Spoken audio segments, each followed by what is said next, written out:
Olá, meu nome é Raquel Cardoso Stanik e eu vou tratar aqui do artigo A Página do Tempo, Reflexões sobre Poéticas Feministas, Memórias e Esquecimentos. O artigo em questão, ele discute o movimento Arts and Craft como potencializador de uma série de trabalhos de minha autoria denominado Memórias e Esquecimentos.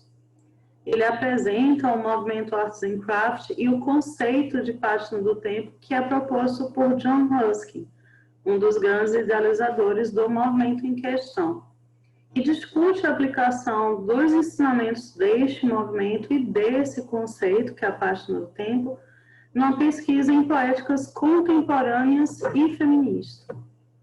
A série Memórias e Esquecimentos, que é de minha autoria, quando ela começou a sua produção, houve um questionamento por parte de alguns dos meus pares, no caso de alguns professores do curso do qual eu venho, que me colocaram como artesã num sentido pejorativo.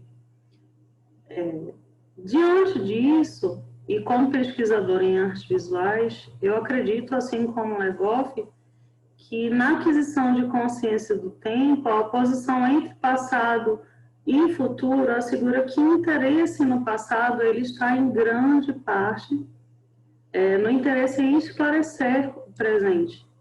No caso, o nosso presente, o meu presente como pesquisador em artes visuais e artista visual e artesã. Então, a reflexão que surge de todas essas escritas e produção artística é de uma maior interseção entre os estudos acadêmicos e artes visuais e a produção teórica de gênero. Eu começo falando sobre o movimento Arts and Craft, que surge na Inglaterra do século XIX, vitoriana, hipócrita e moralista, que estava vivendo o auge da Revolução Industrial. De acordo com o Benévolo, nesse auge da Revolução Industrial, a gente tem uma sociedade ou pensadores que começam a ficar insatisfeitos, realmente satisfeitos com os produtos que vêm dessa manufatura fabril, por não terem qualidades ou por serem medíocres. E aí surge um dos grandes críticos da época, que é John Ruskin, um dos maiores pensadores da época e crítico de arte. John Ruskin começa a trajetória honrando os pré-rafaelitas como verdadeiros artistas. Ele acaba enaltecendo os artesãos de forma geral e toda a produção artesanal. Ele escreve um livro em 1849 que é intitulado As Sete Lâmpadas da Arquitetura, no qual ele estabelece grande parte do que segue ao longo da sua trajetória como pensador e crítico de arte.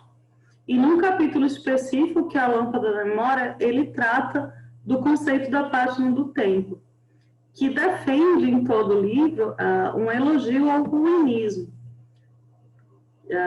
que isso, para Nogueira, se traduz pela aceitação do fim previsível de todas as coisas. Para o autor, é preciso evitar ao máximo que os edifícios e construções se degradem, mas como essa degradação é ao fim e ao cabo inevitável, ela deve ser aceita.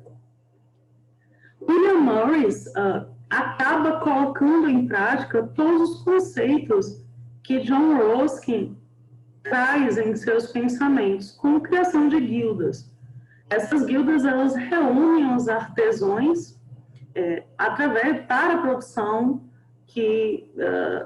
de produtos e etc., que não venham dessa manufatura fabril, com pensamento, com a ideia de pessoas que se juntam e defendem a arte e etc. Lembrando que nessa época a Inglaterra ela vivia já essa divisão entre artes aplicadas e artes maiores. E para os artistas sobrava muito pouco além da figuração. Então, além de criar um campo de trabalho extremamente interessante para os artistas da época, ele trouxe uma nova visão da obra de arte, que fez com que a indústria e a cultura artística do período se encontrassem com suas respectivas tradições e preconceitos. Houve, então, uma superação entre arte e utilidade, e, como eu já disse, nesse movimento Arts and Crafts, as guildas medievais eram uma inspiração. Essas guildas medievais, na história da arte, mantinham como principal característica a moderada oposição, se não a ausência da divisão entre trabalho intelectual e o trabalho manual na produção de objetos, de acordo com Cabral. Mas, de acordo com Cabral ainda, nessas mesmas organizações, os processos criativos seguiam normas rígidas, que definiam desde a temática à realização da obra, sem possibilitar a margem para a criação individual. Então, a gente entra nas considerações finais. Se a gente sabe, e os estudos de gênero e os estudos das artes visuais sabem e apontam que, ao longo da história da arte, o papel da mulher esteve quase sempre, principalmente antes do século XX, restrito ao de musa e ao de mero objeto de contemplação, incapaz de articular e pensar sobre si mesmo. E pela minha própria experiência pessoal, eu sei que existe uma ideia prevalecente de uma naturalização de aptidões, que é acompanhada de um entendimento de uma presença, de uma inveja que é inerente ao gênero e à classe social, quando a gente começa a discutir arte e história da arte. Eu questiono como é que se davam essas relações hierárquicas, se ainda hoje elas acontecem dessa forma, entre esses membros das guildas modernas no Arts and Crafts. E aí eu começo a traçar paralelos, considerando, obviamente, as diferenças históricas, sociais e políticas existentes entre as proposições do Arts and Crafts, lembrando que tanto Morris como Ruskin eram socialistas, e algumas graduações de artes visuais e pós-graduações, onde muitos docentes, ainda que imbuídos dessa tradição marxista, socialista, esquecem nos seus discursos que existem especificidades que são da opressão feminina.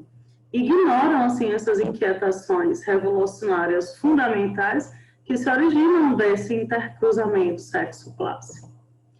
Então, se a gente também sabe que, mais do que boas intenções, o sistema de arte ele é composto por um conjunto de convenções e costumes que depende desse condicionamento que a classe dirigente impõe à comunidade, que dentro da minha pesquisa e nas pesquisas que eu venho fazendo ao longo da minha trajetória, que considero os estudos de gênero, os estudos feministas contemporâneos, existem especificidades sobre mulheres como agentes múltiplos no campo das artes visuais.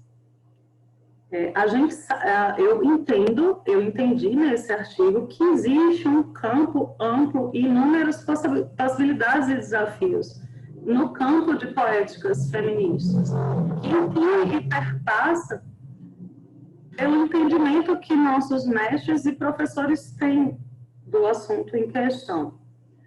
Considerando que práticas autorais e poéticas contemporâneas são engrendadas pela tensão entre a negatividade crítica da teoria feminista e a positividade afirmativa da prática artística, como é na prática para a atual geração de artistas e pesquisadores feministas, nas quais me inclui entender e apresentar poeticamente ruínas como a lembrança real do aniquilamento de mulheres e de mulheres artistas, artesãs ao longo da história da arte.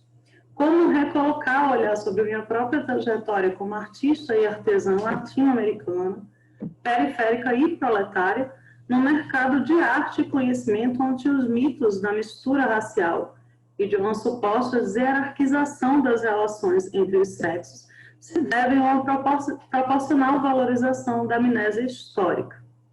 Isso é uma colocação de Heloísa Buarque de Holanda, uma grande crítica de arte feminista, e tanto ela como